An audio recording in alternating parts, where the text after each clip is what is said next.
Previously on Barefoot Boys, we met some of the Amor Akadosh, Shudhir Chatterjee, Bhuti Shukul, Abhilash Ghosh, Bijoydas Bhaduri, Hira Lal Mukherjee, and Mohun Bagan reached the quarterfinals of the IFA Shield, making history as the first Indian team to get that far. The enormity of the achievement is underscored when you hear what transpired soon after at Congress leader Bhupin Basu's house. Here's Jadupati Chatterjee, barrister and member of the Congress. Those who go to see the matches, they do this simply to see the English teams humbled by the natives. It is this result that pleases them to a level hitherto unmatched by any political rally or meeting. The spectator turnout for the first two matches was good, but unremarkable, and officials expected something similar from the quarter-final between the Mariners and the Rifle Brigade. Then came Gonin Mullik's piece in the Amrita Bazar Patrika. Mohun Bagan has a very good defence. Their attack possesses variety and deadly speed, and moreover they are playing a team game. So there is no reason why Mohun Bagan won't be playing the semi-final. This clearly caught people's attention. The Dalhousie ground started filling up from 2 p.m. for a 5:30 p.m. start until, as per some reports, there were 40,000 people in the stands. The Amrita Bazar Patrika had said that Bagan would win this match and go to the semis. Bengal was going to give them an audience. From Luminary, this is Barefoot Boys, a podcast about an Indian football team that went toe-to-toe with the British and against all odds emerged as a national symbol. A symbol that told a country fighting for independence, we can win. I'm Konkona Sen Sharma.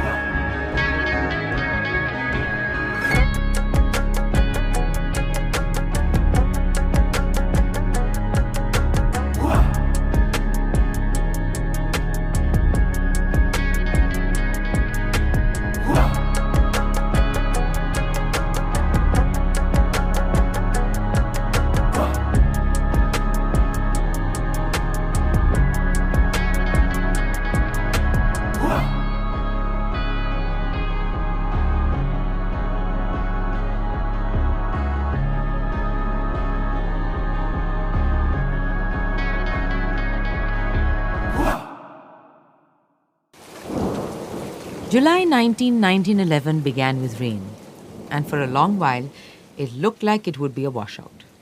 But not a minute too soon, the sun, maybe having heard the prayers of the thousands of Bagan supporters, burst through the clouds. For Bagan, the first ray of hope came from Jitindranath Roy. His teammates called him Kanu. He was originally from a well-to-do family in Dhaka and used to play for the city's famous Warri Club. His journey to Bagan was rather unusual. He was recruited by the Maharaja of Kuch Bihar himself. Here's what Kanu wrote in his autobiography. The late Maharaja Jitendra Narayan Bhoop Bahadur, who was at the time Prince Jeet, played at Kuch Bihar and he was a useful centre forward. It was after the second year of the tournament that I passed the IA exam. His father, the Maharaja Nripendra Narayan Bhoop Bahadur, was greatly impressed with my playing and offered me a stipend of rupees 25 per month to enable me to read my BA in Calcutta and also to play for the Mohun Bagan club so that my talent in sports might go higher up. And Kanu was the ultimate flair player, the kind of player who likes to put on a show for the crowd. Sports historian Kaushik Bandyopadhyay says that Kanu was an expert at the rainbow flick. It's a very difficult move to execute. Basically, you use one foot to roll the ball up the other leg and then use the foot of that leg to flick the ball over your head. And all this while running forward. Back to the match and Kanu's opening chance. The ball just missed the goal, and the Rifle Brigade quickly recovered. Then the brothers got in on the act. Shibe Bijay. They exchanged a series of passes till Sheepdas came up against Benson from the Rifle Brigade. The ball went to Bijoydas, who in the blink of an eye passed it to Ghosh, who played the ball in the air to who else but Kanu Roy. But the referee called offside. Kanu had unknowingly moved ahead of all the Rifle Brigade defenders. Still, the crowd were enthralled by the teamwork displayed by the attacking line. Now properly warmed up, Bagan launched a few more attacks, but they were all thwarted. The first half ended goalless. The crowd was getting restless. Who would break the deadlock? The star attackers of both teams, Sheepdas and Ponsford, were playing a great game, but both teams' midfields were up to the task. Old and Wrenstead were keeping Sheepdas out, while Ponsford's every advance was repelled by Rajen Sengupta and Neel Madhav Bhattacharya. Neel Madhav Bhattacharya. You know, in every team, there has to be a jester, the funny guy who keeps the mood light, even in tense situations. In the Amor Akadosh, Neel Madhav was that dude. One time, when Mohan Bagan conceded a goal, Neel Madhav jokingly said to Shukul, "Ekul, okul, dukul, gallo. Shukul, ebar ektu khelo." There goes any hope of drawing or winning this game, Shukul. It's about time you start playing. But on the field, his demeanor was no nonsense. No wrong passes, no unnecessary dribbling, perfect positioning. In fact, he was the linchpin of most of Bagan's counterattacks. He would gain possession of the ball calmly and then launch a pass towards the forwards. Later in life, he worked as a manager at the Eastern Federal Insurance Company, and he remained a green and maroon fan till his death. When I saw him, I was 5 maybe. That's his grandson, Torun Kumar Bhattacharya. He was a Mohan Bagan fanatic. Whenever Mohan Bagan lost, there were no meals served at home. But when they won, the whole neighborhood got mishti, dessert, Watching Mohan Bagan was like a ritual for us. And then there was Neel Madhav's partner in crime in the midfield, Rajendranath or Rajen Sengupta. The guy had endless stamina. You'd find him constantly zipping about all over the field. He used to get into positions which the opponent simply did not expect him to reach. And Rajen Sengupta was likely the only member of the Amor Akadosh with a direct link to the Swadeshi movement. It is said that Rajen Sengupta fell in love with Swadeshi politics due to the influence of the Swadeshi movement while studying in college. He also had contacts with the Swadeshi group in secret. That is why playing against the masters meant fighting for the dignity of insulting him. So mostly rumours and hearsay, nothing definite. And speaking of rumours, Manmohan Mukherjee, the third midfielder of the Immortal 11, is the protagonist in one of the wildest ones. Manmohan Babu was quite the Renaissance man. He used to take part in rowing competitions on the river, he would perform with local folk theatre groups, and he was a keen player of the sitar and violin. In fact, his Italian violin is still there in my house, even today. Well kept by my son. This is Nikhil Mukherjee, Manmohan's grandson. So, here's one story. One evening after Dadu had returned home from office, someone knocked on the door. Dadu came out and saw a gentleman standing there. The man said, "Mona, you have work to do today." And now, this gentleman was very well respected by everyone. So when he gave anyone any work, they knew that it wouldn't land them in trouble. The man continued, "Today at 1:30 in the night, you have to wait near the Ganga at the Mandirbari Ghat with a boat. There will be a man wrapped head to toe in a shawl and he will board your boat. Your job is to row the boat across the river to Arya Rao Ghat and drop the man there. That's it. That's your job. But throughout the journey, you will not speak to him. Not a single word. That is my order." So at about 1 a.m., Dadu took out the boat and rowed over to the Mandirbari Ghat. And as expected, a few minutes later, a man entirely cloaked came walking to the boat and got inside. Dadu, following the instructions to the T, rowed silently through the low tide and docked at Arya Rao Ghat. The man got out of the boat and started walking up the ghat, but after a few yards, he paused. He turned around and came back towards Dadu and the boat, and he asked Dadu, "What is your name?"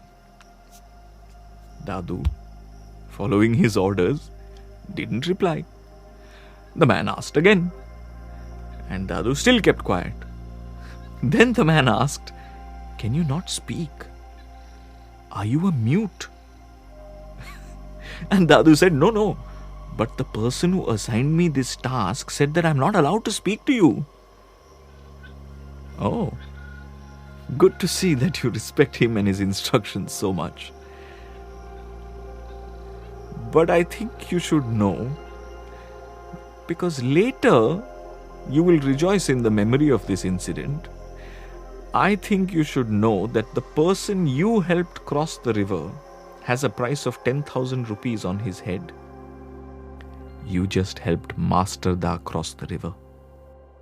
Now, if you're Bengali, you know who Master Da is. Surya Sen, who led the Chittagong Armory raid in 1930, a towering figure in India's freedom movement. Back at the match, there were only a few minutes remaining. Mohun Bagan and the Rifle Brigade were in lockstep at 0-0. With a minute or so remaining, Rifle Brigade defender Norton messed up a clearance. He mistimed his kick and instead fed it to Bijoy Das. The elder Bahaduri gratefully accepted it and with his customary speed and skill coolly pushed the ball into the goal 1-0 and then Mohun Bagan had entered the semi-final of the IFA Shield. You can sense Gonin Mullik's excitement just by reading his report of the match the next day. In the history of football, this is going to go down as a red-letter day.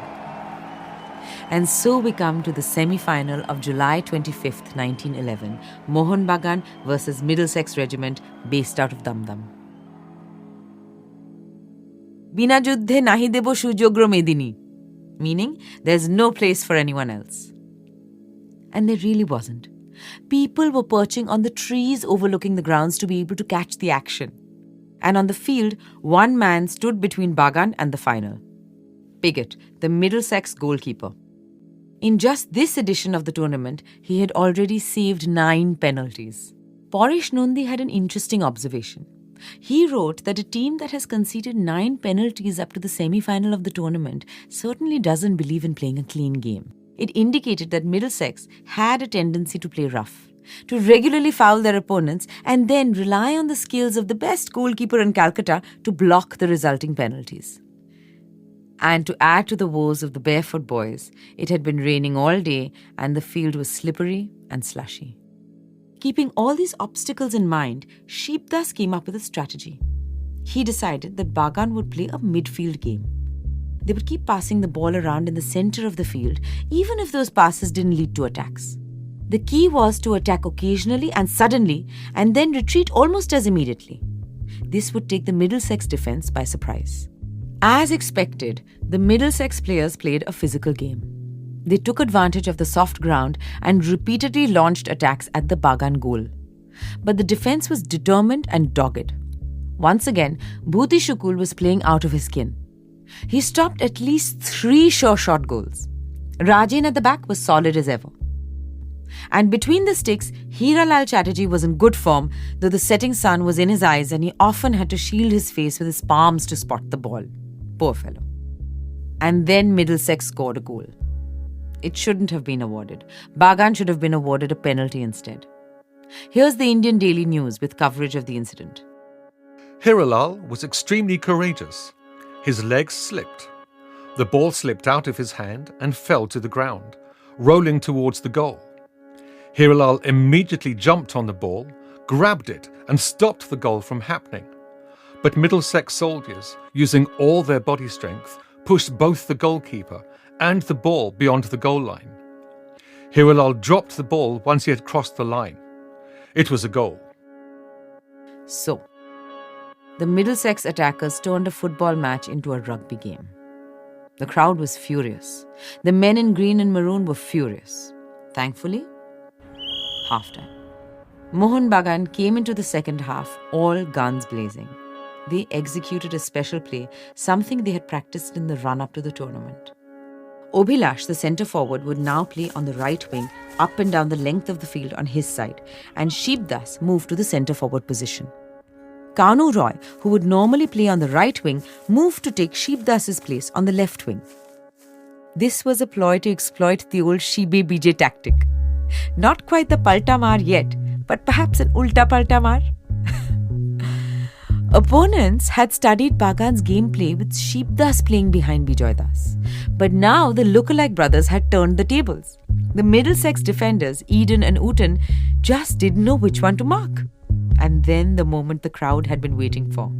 Kanu Roy, his new position on the left wing, taking the British defence completely by surprise, galloped with the ball on the left touchline. He unleashed a rocket-like shot on the run. The great Pigott misjudged the ball. He came forward to collect it. But the ball looped lazily over his head and went into the net. The crowd went ballistic. Umbrellas and clothes were thrown in the air.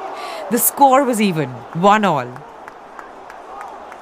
Can you imagine the atmosphere? How charged, how nail-biting? And the last few minutes didn't let up. Both teams were on tenterhooks. No player wanted to commit the mistake that would cost his team not just the match, but a place in the final of the IFA Shield. And it nearly happened. It's a sign of the levels of stress on the field when a usually calm and collected Neil Madhum, in a moment that can only be described as frantic, kicked the ball towards his own goal. You could hear a collective gasp of horror and then deafening silence as 40,000 pairs of eyes watched the ball whoosh harmlessly past the goal and then the whistle signalling the end of the game. If I had been there, I'd have had to sit down and stay seated till my heart rate normalized. It was a tie. 1-1. So then, how would a winner be decided? A replay. The teams would have to play each other all over again. And we will have to go through this all over again. Oh my God.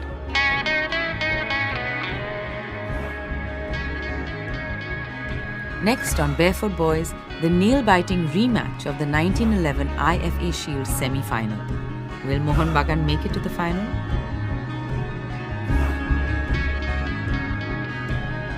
Barefoot Boys is a Luminary original podcast produced by Rainshine Entertainment, and you've been listening to me, Konkona Sen Sharma. Gaurav Vaz is our executive producer, Vivek Madan is our director and script supervisor. Our writing team was led by Vivek Madan, Vikram Shah and Archana Nathan, who wrote these episodes along with Shankhudeep Sengupta, Nevin Thomas, Arka Bhattacharya and Amar Shyas. We recorded the podcast at Island City Studios with Ashyar Balsara.